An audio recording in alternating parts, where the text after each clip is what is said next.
মার্কাটা কি? শহীদ জিয়ার, বেগম জিয়ার, তারেক জিয়ার। ভোট দিবেন কিসে?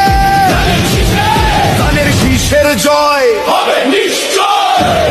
দেশের যদি ভালো চাও ধানের শীষে ভোট দাও। এবার ভোট দিব কিসে?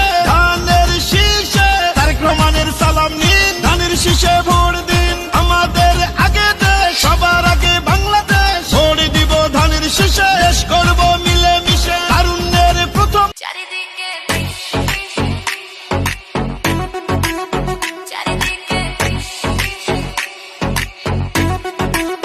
চারিদিকে ফিস ফিস জিতবে এবার ধানের শীষ। 2026 জিতবে এবার।